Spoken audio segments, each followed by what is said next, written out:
सोचो, एक बच्चा फेल होता है, एक रोता है, दूसरा कहता है अगली बार और मेहनत करूंगा। दोनों सेम स्कूल में थे, सेम क्लास में, सेम एग्जाम में। बस एक चीज अलग थी, उनका माइंडसेट। आज की वीडियो अगर ध्यान से सुन ली तो या तो तुम अपनी पूरी जिंदगी का एक्सक्यूज पकड़ लोगे या फिर अपनी जिंदगी का कंट्रोल। सोचिए, एक क्लासरूम में दो बच्चे हैं, दोनों एक ही परीक्षा में बैठते हैं और दोनों फेल हो जाते हैं। एक बच्चा अपनी सीट पर सिर रखकर रोने लगता है, सोचता है मैं बेवकूफ हूं, मुझसे नहीं होगा। हाँ। दूसरा बच्चा एक गहरी सांस लेता है और कहता है ठीक है, इसका मतलब है कि अगली बार और मेहनत करनी पड़ेगी। हम सब ने ये कहानी किसी न किसी रूप में सुनी ही है। बिल्कुल। और हम जानते हैं कि दोनों बच्चों में जो फर्क है वो उनके माइंडसेट यानी सोचने के नजरिए का है। बिल्कुल। और ज्यादातर चर्चा यहीं खत्म हो जाती है कि एक होता है फिक्स्ड माइंडसेट, दूसरा ग्रोथ। लेकिन आज हम सिर्फ क्या है पर नहीं रुकेंगे। अच्छा। हम बात करेंगे कि ये क्यों है और आगे क्या।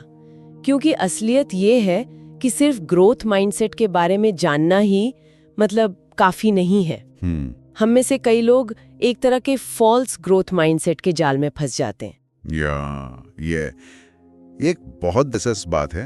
हम सोचते हैं कि हम ग्रोथ माइंडसेट वाले हैं पर असल में होते नहीं है। एग्जैक्टली। तो आज की हमारी कोशिश इसी गहराई में उतरने की है।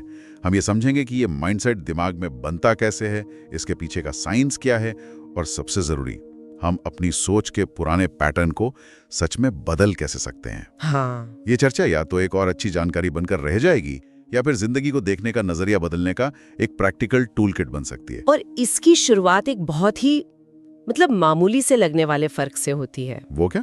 दो वाक्य हैं, मुझसे नहीं होता और मुझसे अभी नहीं होता। पहला वाक्य एक फुल स्टॉप है, एक फैसला जो आपने खुद के बारे में सुना दिया है। राइट। दूसरा वाक्य एक कॉमा है, एक प्रोसेस। वो कहता है कि रास्ता बंद नहीं हुआ है, बस सफर अभी जारी है। आज हम इसी अभी की ताकत को हर पहलू से समझेंगे। लेकिन इसे एक नए एंगल से देखते हैं। ठीक है। दोनों स्कूल के टॉपर थे, इसमें कोई शक नहीं। राहुल की सोच थी मैं इंटेलिजेंट हूं इसीलिए टॉप करता हूं, उसकी पहचान उसकी स्मार्टनेस से जुड़ी थी। हाँ। वहीं अमन सोचता था मैं मेहनत करता हूं इसीलिए अच्छे नंबर आते हैं, उसकी पहचान उसकी कोशिश से जुड़ी थी। और यहीं पर सारा खेल बदल जाता है। 10 साल बाद जब जिंदगी ने असली चुनौतियां सामने रखी तो राहुल स्ट्रगल कर रहा था और अमन एक सफल उद्यमी था। अब यहाँ सतही तौर पर लगेगा कि राहुल का फिक्स्ड माइंडसेट था और अमन का ग्रोथ, लेकिन बात इससे कहीं ज्यादा गहरी है। कैसे? राहुल शायद इंटरव्यू में यही कहता कि हाँ, मैं सीखने में विश्वास रखता हूँ। ये है वो फॉल्स ग्रोथ माइंडसेट जिसकी मैं बात कर रही थी। तो आप कह रही हैं कि वो मुंह से तो ग्रोथ माइंडसेट की बातें करता था, हाँ। लेकिन उसके एक्शंस फिक्स्ड माइंडसेट वाले थे। बिल्कुल। ये हम कैसे पहचान सकते हैं, खुद में या दूसरों में? इसके कुछ साफ संकेत हैं। फॉल्स ग्रोथ माइंडसेट वाला इंसान तारीफ तो मेहनत की करेगा, लेकिन जब उसे कोई मुश्किल काम मिलेगा तो वो उससे बचेगा। अच्छा। वो फीडबैक मांगने का नाटक करेगा, लेकिन जब सच में कोई उसकी कमी बताएगा तो वो या तो बहाने बनाएगा या बताने वाले की नीयत पर ही शक करेगा। राहुल के साथ यही हुआ। जब उसकी कंपनी में एक प्रोजेक्ट फेल हुआ तो उसने अपनी टीम को दोष दिया, बाजार को दोष दिया, लेकिन ये कभी नहीं सोचा कि शायद मुझे कुछ नया सीखने की जरूरत है। उसका लक्ष्य सीखना था ही नहीं, उसका लक्ष्य था हर हाल में स्मार्ट दिखना। जबकि अमन के लिए असफलता एक डेटा पॉइंट थी। उसकी पहली कंपनी बुरी तरह फेल हुई, लेकिन उसने ये नहीं कहा मैं बिजनेस के लायक नहीं हूँ। उसने क्या कहा? उसने कहा इस कोशिश से मुझे क्या सीखने को मिला। उसने अपनी गलतियों का विश्लेषण किया, इन्वेस्टर्स से कड़वा फीडबैक लिया और अगली बार उन गलतियों को नहीं दोहराया। तो उसकी पहचान सफल होने से नहीं, सीखने वाले होने से जुड़ी थी। इसीलिए वो हर झटके के बाद और मजबूत होता गया। ठीक है, तो ये सिर्फ पॉजिटिव सोचने की बात नहीं है, ये तो दिमाग के ऑपरेटिंग सिस्टम को बदलने जैसा है। हाँ। पर क्या ये सच में मुमकिन है? सालों से बनी सोच की आदत को क्या सिर्फ इच्छा शक्ति से बदला जा सकता है? इसके पीछे कोई साइंस है? बिल्कुल है, और इसे समझना बहुत जरूरी है ताकि ये सिर्फ एक मोटिवेशनल बात ना लगे। बताइए। हमारे दिमाग की एक खासियत होती है जिसे न्यूरोप्लास्टिसिटी कहते हैं। न्यूरोप्लास्टिसिटी? हाँ। आसान भाषा में हमारा दिमाग एक मांसपेशी की तरह है। आप उसे जिस तरह से इस्तेमाल करेंगी वो वैसा ही बनता जाएगा। अच्छा। जब आप कोई नई और मुश्किल चीज सीखते हैं, चाहे वो कोई नई भाषा हो, गिटार बजाना हो या कोडिंग हो, तो आपके दिमाग के न्यूरॉन्स के बीच नए कनेक्शंस बनते हैं।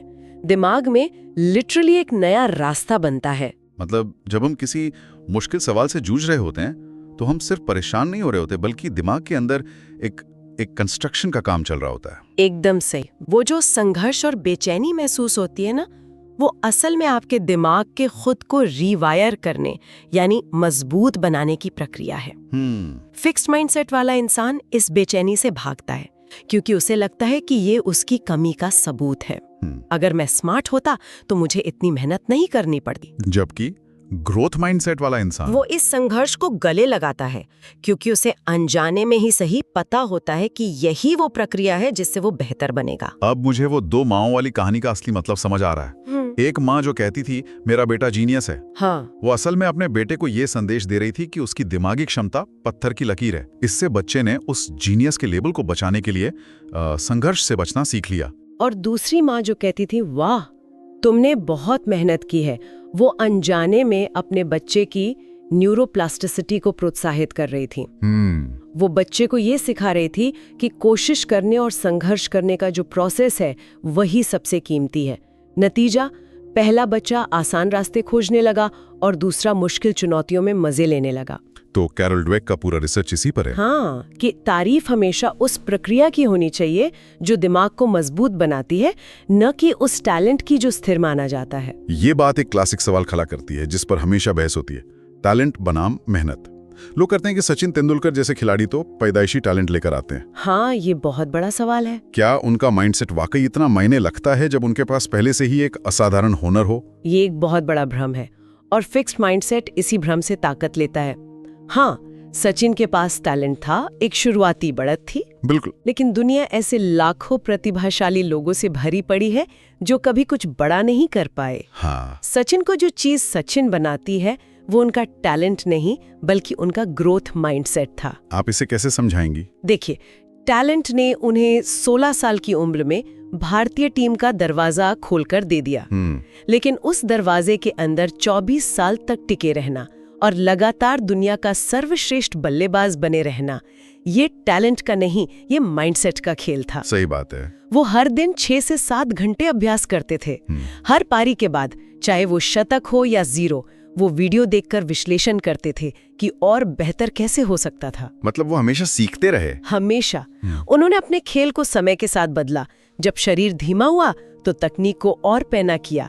ये लगातार सीखने और खुद को बेहतर बनाने की भूखी ग्रोथ माइंडसेट है। तो टैलेंट बस नींव था। हाँ, उनकी मेहनत और माइंडसेट ने उस पर पूरी इमारत खड़ी की। तो एक तरह से हम कह सकते हैं कि टैलेंट आपको रेस में शुरुआत में थोड़ी बढ़त दिला सकता है, लेकिन रेस पूरी करने और जीतने के लिए ग्रोथ माइंडसेट वाला इंजन चाहिए।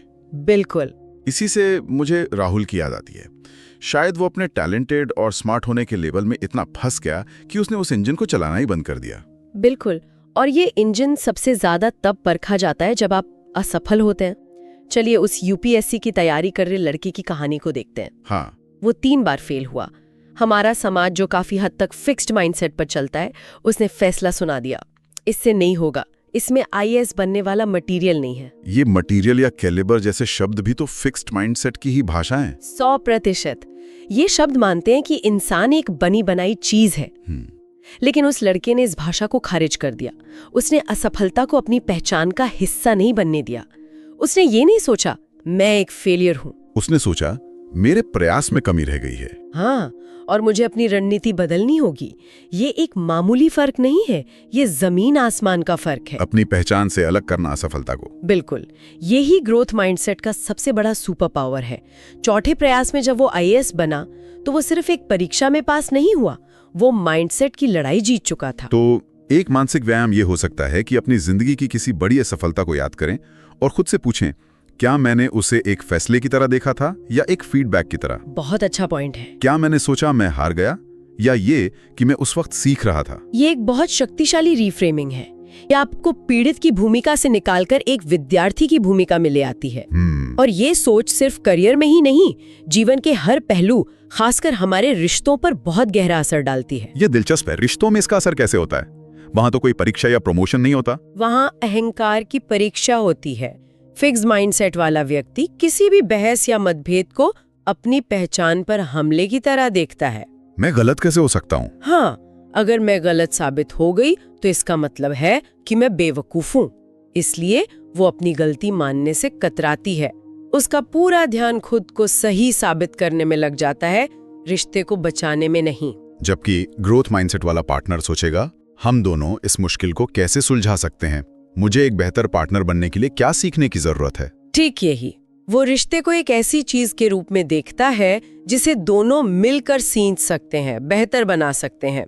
वो जानता है कि गलती मानना या बदलना उसकी पहचान को कम नहीं करेगा, बल्कि रिश्ते को और मजबूत करेगा। सही बात है। यहाँ एक बात गांठ बांध लेनी चाहिए, अहंकार टूटने से रिश्ता नहीं टूटता, अहंकार से ही रिश्ता टूटता है। तो ये तो साफ है कि ग्रोथ माइंडसेट हर लिहाज से बेहतर है। लेकिन अब सबसे बड़े सवाल पर आते हैं। अगर कोई पहचान ले कि वो सालों से फिक्स्ड माइंडसेट या फॉल्स ग्रोथ माइंडसेट में जी रहा है, तो वो करे क्या? ये दिमाग की पुरानी वायरिंग, ये आदतें, इन्हें बदलने का प्रैक्टिकल तरीका क्या है? इसका एक बहुत ही सरल लेकिन शक्तिशाली शुरुआती तरीका है। इसे माइंडसेट रीप्रोग्रामिंग का पहला कदम कह सकते हैं। अच्छा। और ये एक शब्द पर टिका है, अभी। रुकिए, सिर्फ अभी शब्द? ये सुनने में कुछ ज्यादा ही सरल नहीं लग रहा।